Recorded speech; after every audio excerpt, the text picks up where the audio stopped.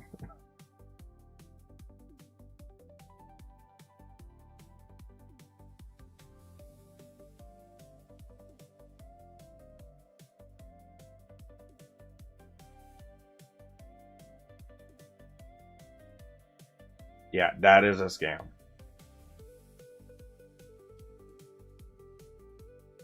Wow. Do not use this fucking rigor.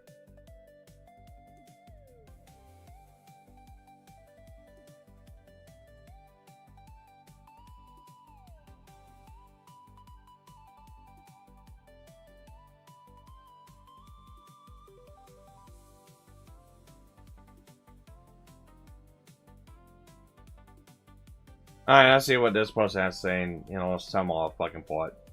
Not a bad comparison. I don't see how. I pretty much made it as simple as fucking possible. It would be more akin to expecting the blueprints of the car. No. No.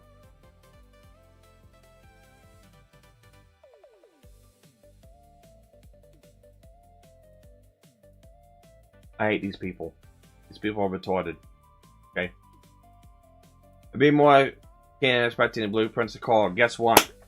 Service manuals do exist, and they are out there. Okay, you can get detailed fucking... Blueprints for a car is not that fucking hard to come by. They're out there. it's very fucking easy. They're required by law to fucking put them out there. For aftermarket companies to be able to make parts for them. They are literally required to fucking do it. That's not the fucking issue. It's making it difficult to work on the vehicle. That's the fucking issue. Okay?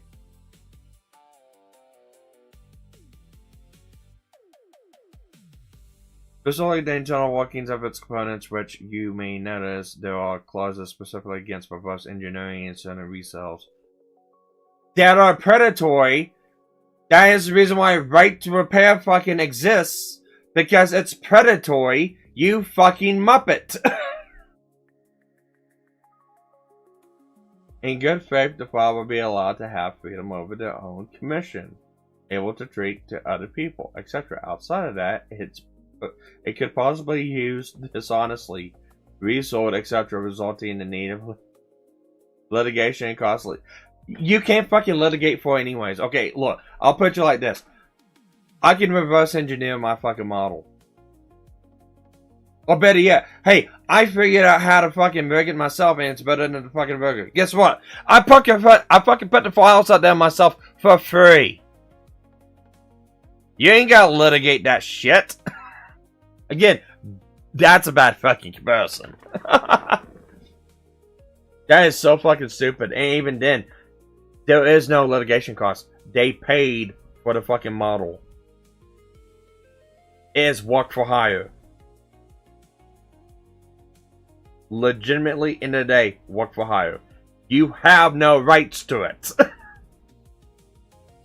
Due to the nature of that file, look, I'm gonna tell you right now, buy fucking Twitter Blue, because these multiple fucking posts are fucking annoying.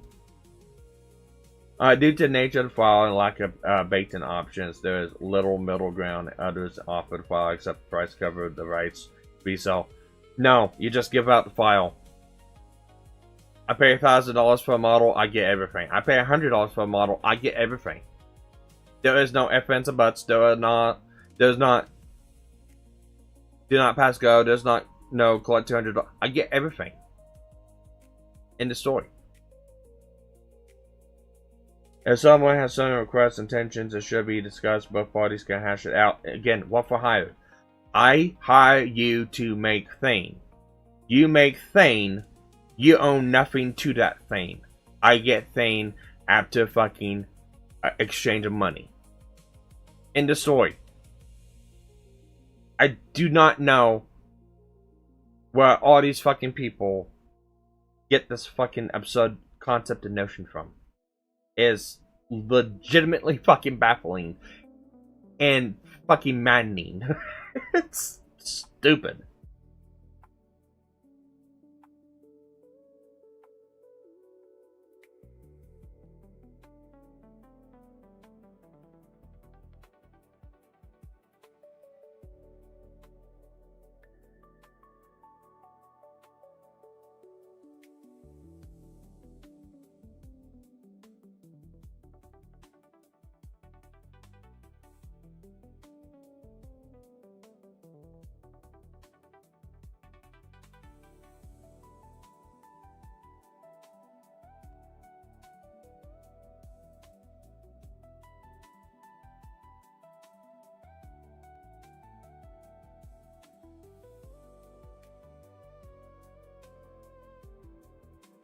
Yeah.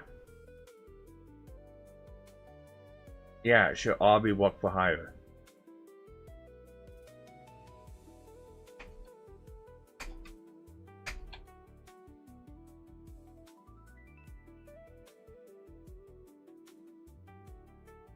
Yeah, should be all work for hire.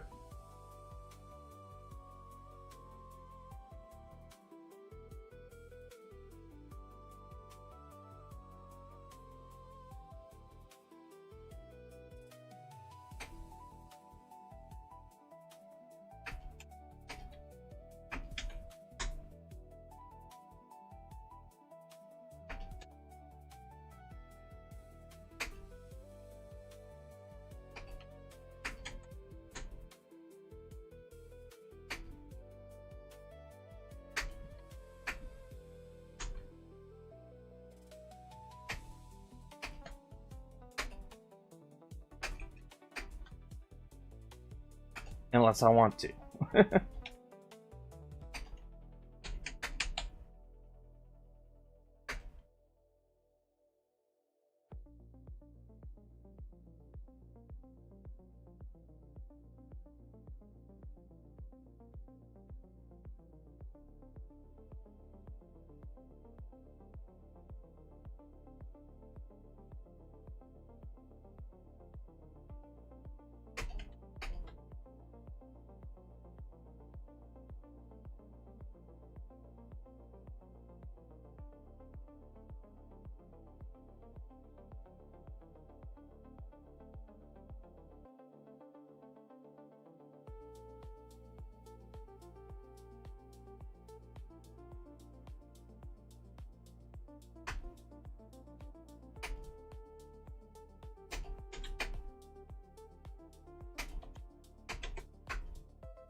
Jesus Christ, it's not that hard.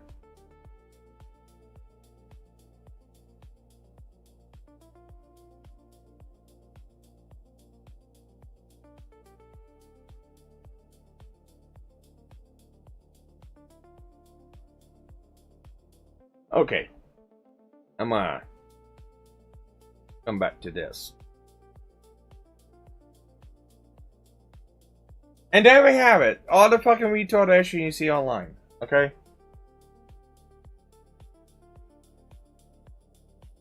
I don't get why it's so fucking difficult about this. A lot of fucking people want to be able to have some sort of fucking saying control or anything. But no. No. Okay? This is where right to repair is at right now. Okay? This is why right to repair had to become a thing. Because dealerships, manufacturers, software developers, stuff like that, wanted to take too much advantage and control of the fucking person. Okay? This is why it became a thing. Okay? And this is why it needs to be a thing within the fucking research sphere with artists, figures. And this is where it needs to be not fucking accepted. In a story. I legitimately just do not get why it's that wild of a conception for people.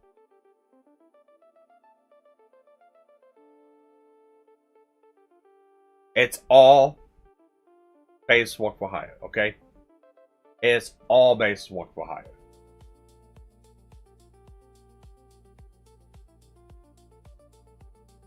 Okay? I do not need you after the fact, okay? I am hiring you. I am hiring you not because I want your brand. I'm hiring you not because I want your art style. I mean, those things might be depending on the person. But for me, myself, okay? But I'm looking into a VTuber model, and this was my criteria. Okay, I'm not hiring for a style. I'm not hiring for a brand. I'm not hiring for some big bang bullshit. And if you're one of those people trying to do that big bang bullshit, and oh look at all these flashy deals I can do, I'm gonna charge absurd fucking prices for because you think you're fucking entitled to that whole goddamn deal.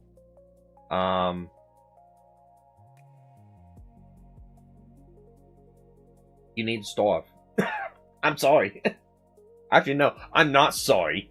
You need to fucking starve. No one should fucking hire you. Okay? Nobody should fucking hire you. That's the way it needs to be. I'm not hiring you for any of that. I'm hiring you to make thing I want. Thing I want, my design. You make thing I want, my design. Not yours, mine. Or my concepts, or anything like that. Okay? I make it. You make it. That made thing then goes to rigger. You rigger make this thing move. I pay for you to make this thing move. Okay? And then when done, I pay both of you your amounts at fair price.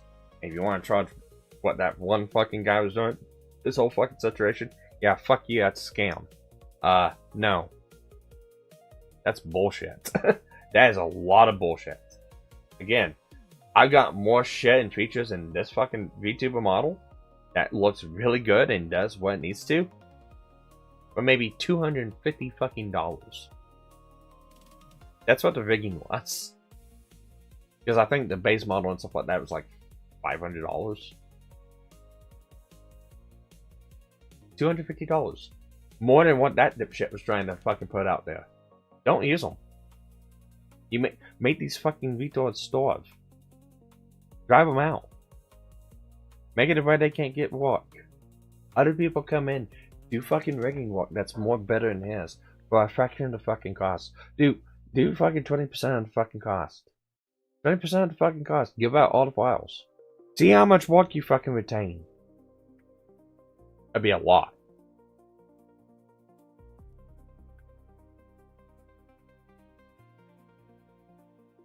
But once all that done, it's done. I get files. I get the model. I get everything. Because it's work for hire. I don't need you in my marketing. I don't need you in my promotion. I'm not giving you a commission. I may or may not hire you again. As a one-time transaction. That's done. Unless you want to work out something with them, that's fine. That's on you. I wouldn't personally.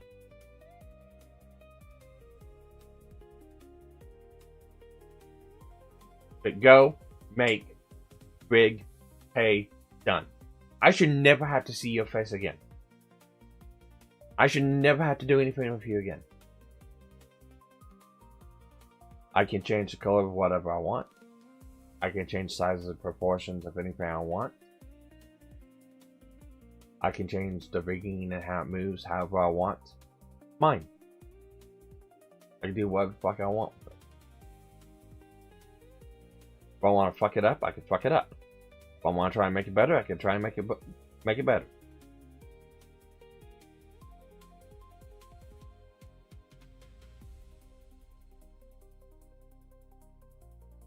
You should have no say at all. None. Not one iota. Nothing. You don't get a say. I don't need your fucking say.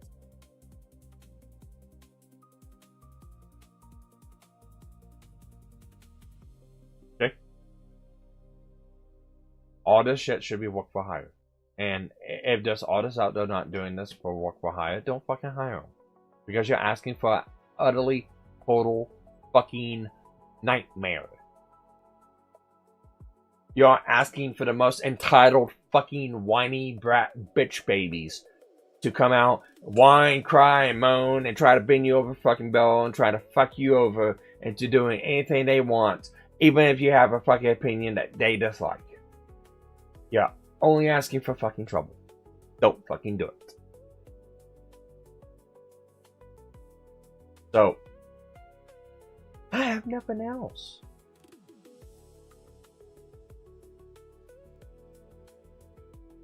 I have nothing else. I need to see about redirecting you guys. Who is streaming right now?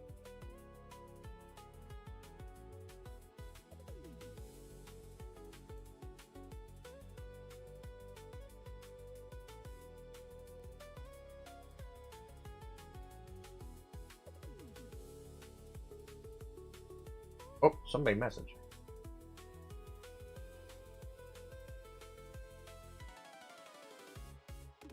Hang on. Once I hand you the keys, I'll salute you. Wish you Godspeed. That's my motto. Well, that and Yano, show me in other places. Oh no, and that's how's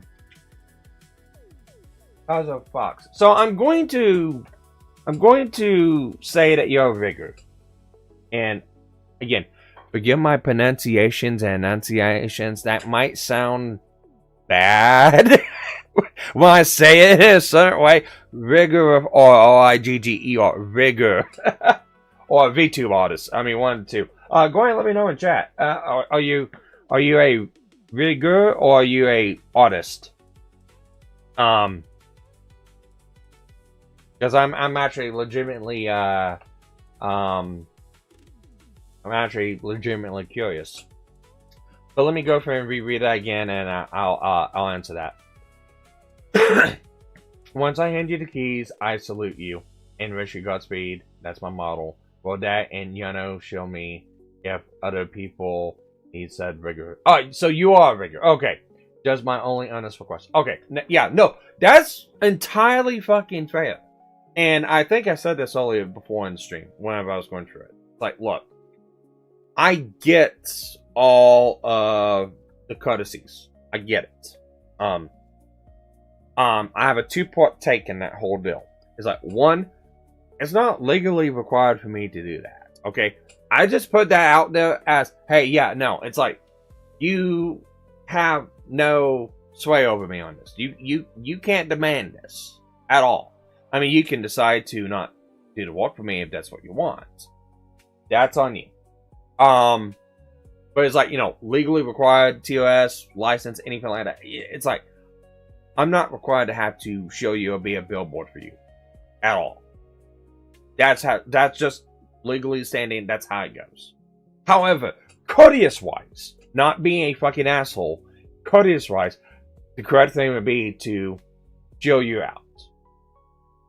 Like I said, at my artist, I actually did this a couple different times with my artists and the rigor of my model. I've done it a couple different times, and I showed them out. I never had, per request to them, I never had it in the descriptions of my streams or my videos. And that was because of like different politics and different views and stuff like that. Like I said, he lived up in he lived in Korea, overseas, stuff like that. I live in the United States. His views, my views, completely very different and stuff like that. So there's some things that is like, yeah, didn't want connections to and stuff like that. But if anyone asked, I usually directed people to them. It's like, oh, my model was made by such and such. Marky Evans was the person's name, and he just wiped everything off. I actually don't know how long ago. I found out just literally the other day, because when this whole thing popped up, I went to go pop to see if he said anything about it. Yeah, I literally had no content because I've had nothing that I needed worked on and stuff like that. I mean, I have the files myself, I can do it myself, but I always kept him in the back of my mind because he did do a good job. But it's like, yeah, it's like, show him out. that's the courteous thing to do. But like, I'm not. There is no contractual requirement that can be made that would be considered binding, that would force me to have to show you out every stream or every piece of content I put out. There's nothing in the world and in law and stuff like that that's binding like that. And that's one of my two-pronged approaches to this whole up, because I look at it from a legal perspective and I look at it from a moral perspective. So that's my two perspectives I've looked at. So that's why I get it. But no, 100% I get it. Show you out. That's easy enough to do. But I shouldn't be beholden to you. That's kind of what my take is. Hey, I know who I am, and played into it. Very fine, my sir. Very fine, my dear sir. Kudos. I gotta applaud you for that one. I love it. I love it. I love it. Mwah. Chef's kiss. I love it. But just saying in theory, as more of an amateur artist, rigger is still learning the rigging. As holy shit is a learning process. Yeah, no. It is a daunting task. I'm not saying that it's easy by any means. You can get the base movement down of a model. And when I mean base movement, I'm talking about just base movement. That's it.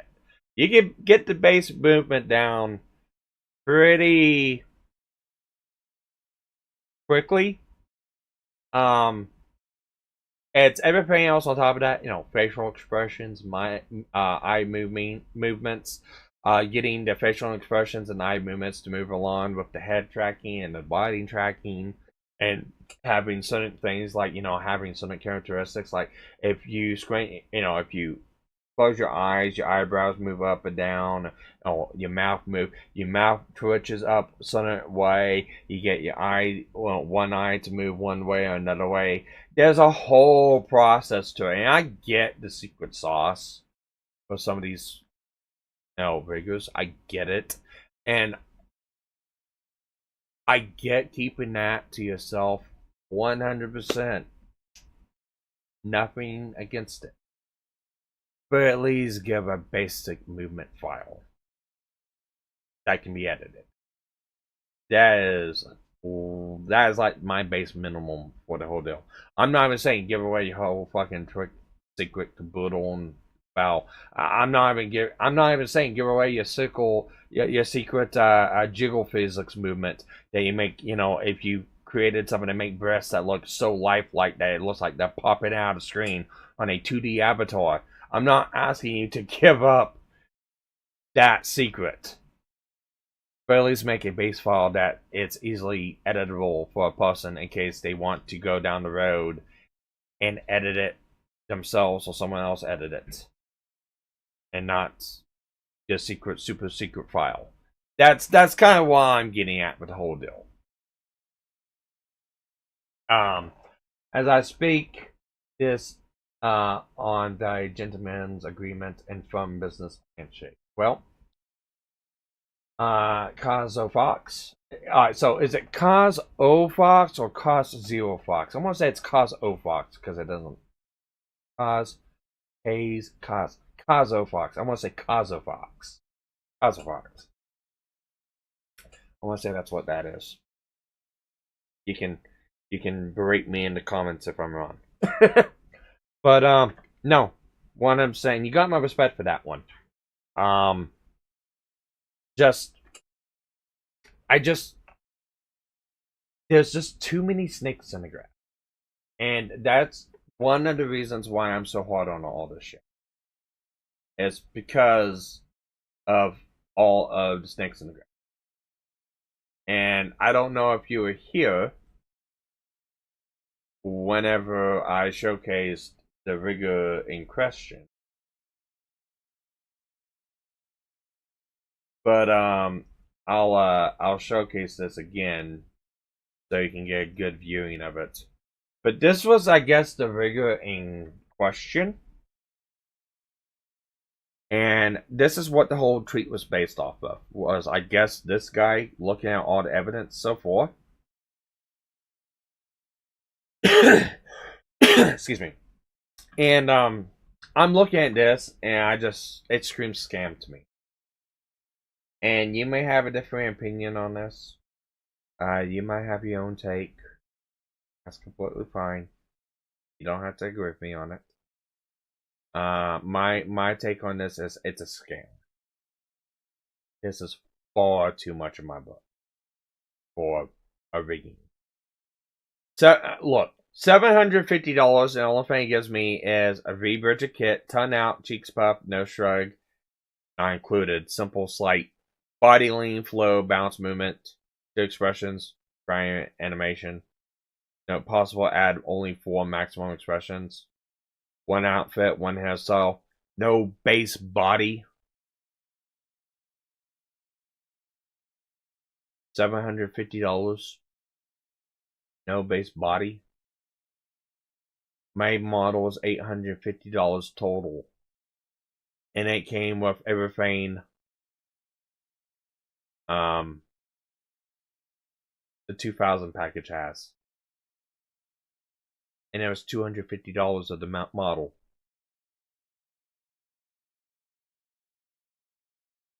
Yeah, no, this is a ripoff in my book. You can, give you a take if you want, or if you're here for it, anything like that. But yeah, no, to me that's a scam.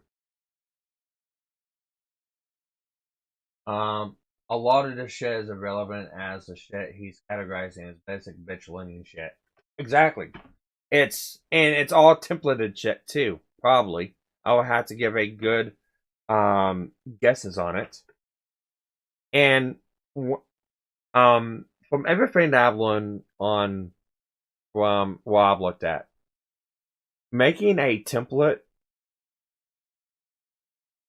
is, once you learn all the solves and stuff like that, you can basically rig it up on a base model.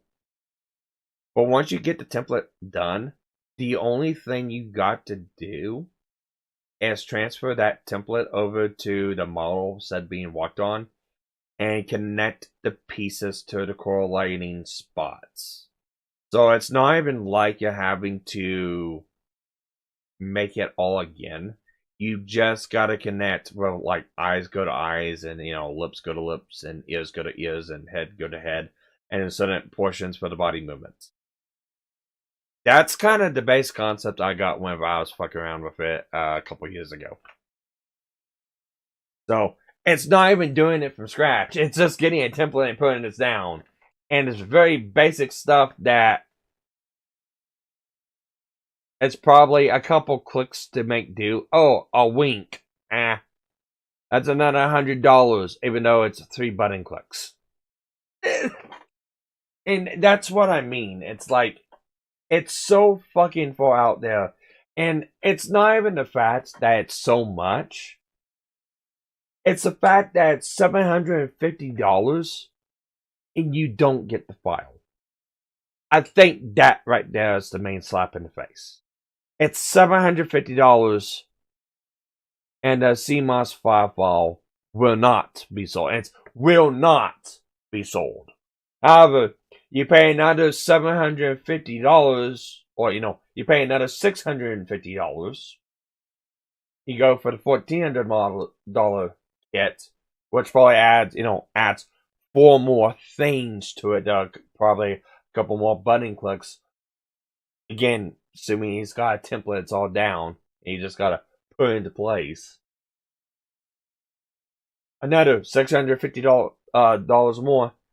For another $200, we can then talk about a file.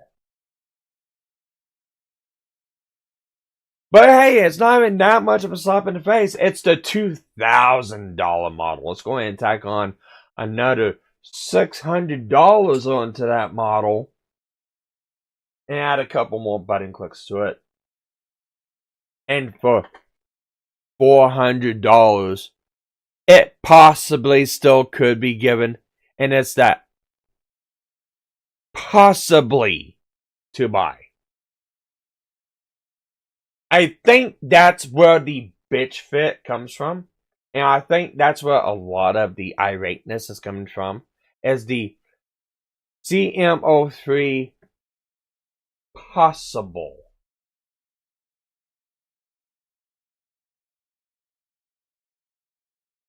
It's the CMO3 possible.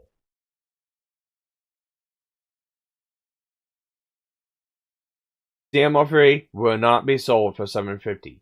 CMO3, while possible to buy for $200 at the $1,400 mark, or the CMO3 is possible to buy for $400 for the $2,400 mark. So, it's possible for $2,400 to get it, not guaranteed. Which should be guaranteed even if I'm paying a fraction of the price for this right here. I think that's where a lot of the fucking outrage comes from. if I had to be a betting man, which I am.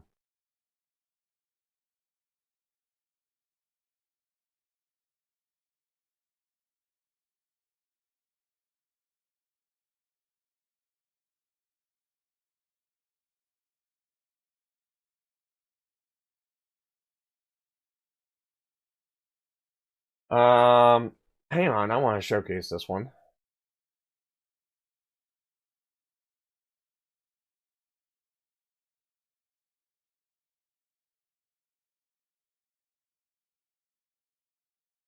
See here. And I need to find out about my damn music.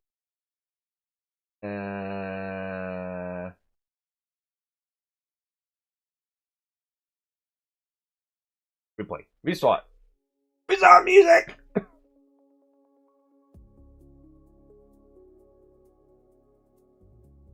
Oh no, where my live stream go? Oh, there's my live stream. Okay.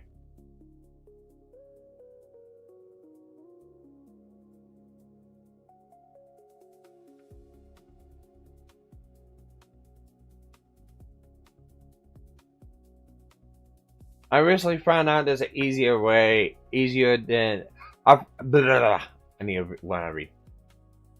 I recently found out it's way easier than looking in the JSON physics file in the IDE, as apparently just import that JSON file you have.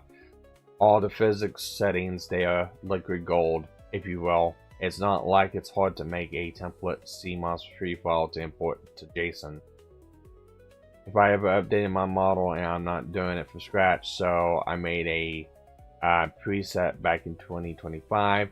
It's blank and pretty much plug and play type as is. Wait, you're getting reposted.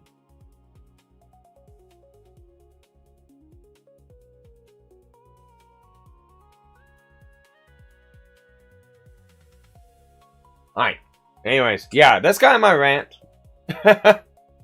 as a very long rant.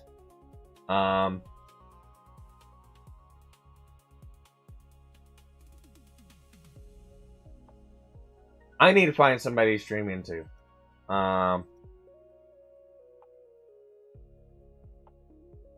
Who is fucking live? Andrew Braca? I don't want to fucking stream into him. One called Bailey. And it's odd going to a legal channel. It's odd just going to any illegal streaming from stuff.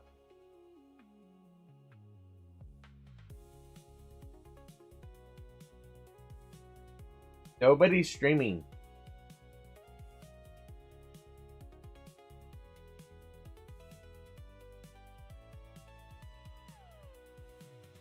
Yeah, nobody's streaming.